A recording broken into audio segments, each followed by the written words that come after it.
سید عباس زیدی صاحب، آپ سے سوال ہے. آج ہم نے نا صرف اور صرف بتانا نہیں ہے، اویئر نہیں کرنا، بلکہ حل بھی ڈھونڈنا ہے، حل بھی تلاش کرنا ہے. صحیح. چاہے وہ جیسا مرضی حل ہو، کسی کی طبیعت پہ ناگزیر گزرے یا کسی کو وہ حل سن کے خوشی ملے. اس پوری جو علامہ صاحب نے بات کی، اس کی وجہ کیا ہے؟ کیوں نوجوان اتنا زیادہ جو ہے بے راروی کا شکار ہو گیا ہے؟ کیوں اتنا زیادہ گمراہی کے راستے پہ چل پڑا ہے؟ اتنی سخت وعید، اتنے سخت احکامات کے باوجود، اور یہ ہمیں، آپ کو، تمام تر دیکھنے والے ناظرین کو، تمام تر نوجوانوں کو پتہ ہے. اس کے باوجود جو ہے، میں کہتا ہوں ہمارے معاشرے میں یہ چیزیں فحاشی بالکل عام ہو چکی ہے. بسم اللہ الرحمن الرحیم.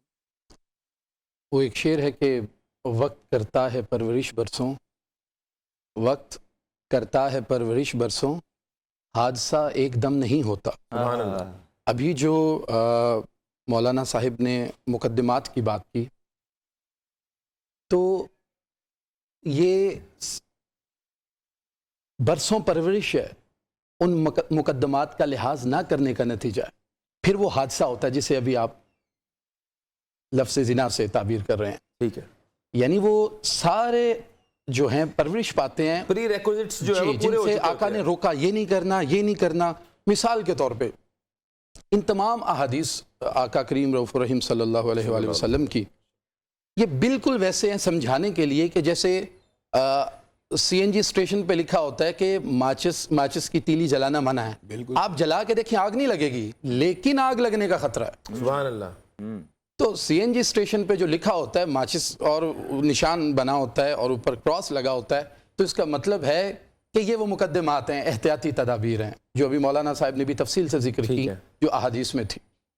تو ہمیں سب سے پہلے اگر تو اچھی اچھی باتیں کرنی ہیں پھر تو ٹھیک ہے کر لیتے ہیں، لیکن اگر ان گراؤنڈ ریئلٹیز کو دیکھنا، گراؤنڈ ریئلٹی کو ہم نے بات کرنی ہے، ہم نے یہاں پہ کسی کو خوش نہیں کرنا، ہم نے حق بیان کرنا. آپ یقین کیجئے اگر مذہب کا معاملہ ہو تب بھی آقا فرماتے ہیں یہ اس کے والدین ہیں جو اس طرف لاتے ہیں. اچھا، مطلب آپ کہہ رہے ہیں سر پہلی درسگاہ پہ ہوتا ہے، والدین جو ہے ذمہ دار ہیں. پہلی درسگاہ خراب ہو تو باقیوں نے کیا کرنا؟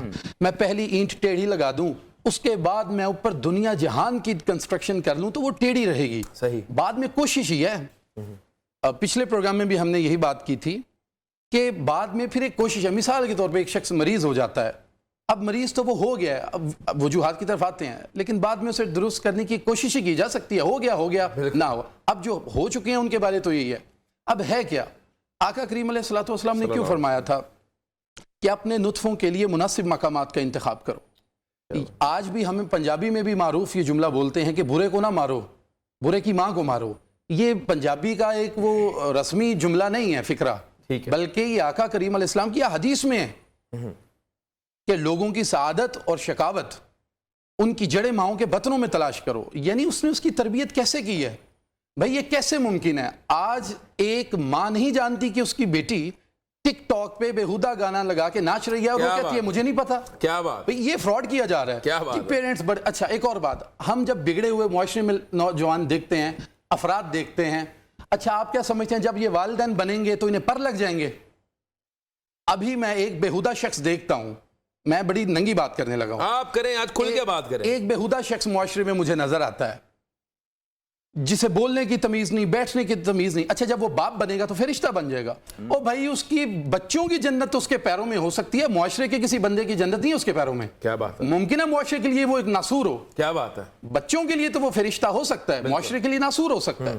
تو ہمیں یہ دیکھنا ہوگا کہ ہم نے جو احترام کا ایک ٹیگ لگایا ہوا ہے، ہمیں تو بتایا جاتا ہے کہ والدین کے یہ حقوق ہیں، انہیں نہیں بتایا جاتا اولاد کے کیا حقوق ہیں. کیا بات ہے! کیا معاشرے کے افراد میں ناکارہ افراد کے اضافے کا کام انہوں نے شروع کیا ہوا ہے، یا قبرستانوں میں چند قبروں کے اضافے کا کام شروع کیا ہوا انہوں نے کہ ناکارہ افراد پیدا کریں، معاشرے میں ناکارہ افراد کا اضافہ ہو اور اس کے بعد چند قبروں کا اضافہ کر دیں. وَنَادَى نُوحٌ ابْنَهُ وَكَانَ فِي مَعْزِلٍ يَا بُنَيَّ ارْكَب مَعَنَا. آج ہی میں نے نا یہ تلاوت جو ہے وہ اس آیت کی ہے. مطلب نوح علیہ السلام کا بیٹا بھی نافرمان نکل آیا. اس میں یہ اللہ تعالیٰ کی دین ہے نا، ہدایت.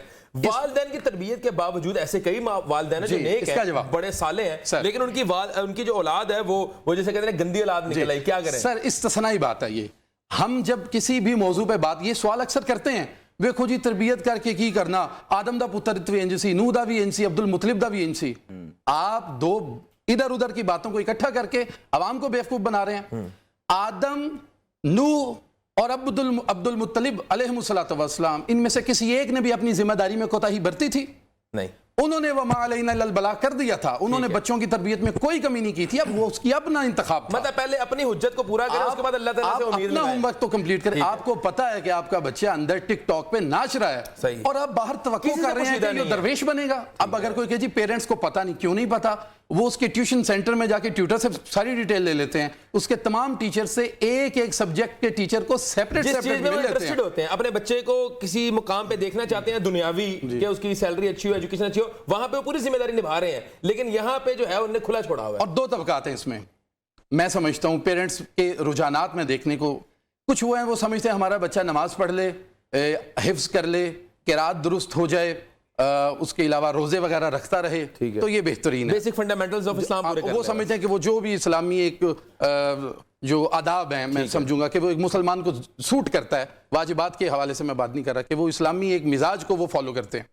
دوسری طرف وہ ہے, وہ سمجھتے ہیں کہ ہمارے بچے کو بہترین سکول ملنا چاہیے, بہترین ٹیوٹر ملنا چاہیے, اور ڈگری کی دوڑ میں وہ سب سے آگے ہونا چاہیے. ڈگری کی, میں تعلیم کی بات نہیں کر رہا, وہ ایک کاغذ کا پرت لینا ہے انہوں نے بس.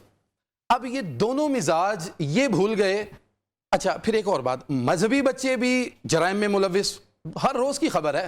ٹھیک ہے. اور اسکول کے یونیورسٹیز کے بچے بھی جرائم میں ملوث. لیکن یہاں میں ناظرین کو ایک بات ضرور کہنا چاہوں گا کہ پچھلے مہینے کی بات ہے, کچھ کے پی کے اور پنجاب کے ایجوکیشنسٹ اکٹھے تھے, تو مجھے اتفاق سے ان میں بیٹھنے کا موقع ملا. وہاں کے ماہر تعلیم نے, بڑا نام ہے وہاں کا, انہوں نے یہ جملہ کہا, کہتے ہیں یونیورسٹیز کے بچوں میں, یہ میرا ذاتی تجربہ تھا لیکن وہ جب بات کر رہے تھے تو مجھے سیکھنے کو ملا. انہوں نے کہا اور مدارس کے بچوں میں ایک فرق ہے, جرائم سب کے برابر ہوں گے لیکن یونیورسٹیز کے بچے بدتمیز ہوتے ہیں, مدارس کے بچے بھائی گناہ ہونا نیکی ہونا یہ ایک الگ چیپٹر ہے, لیکن وہ بہت سلجھے ہوتے ہیں, ان میں ادب و آداب ہوتے ہیں. اچھا پھر آپ کے بچہ آپ کے سامنے آپ کے دوسرے بچے کو گالی دے رہا ہے, بہن کو گالی دے رہا ہے, اب جب وہ دوستوں میں بیٹھا ہے وہ گندی گالیاں دے رہا ہے, آپ نے آنکھوں پہ کیا پٹی باندھی ہوئی ہے, پردے لٹکے ہوئے ہیں, کانوں پہ مہرے ہیں والدین کے.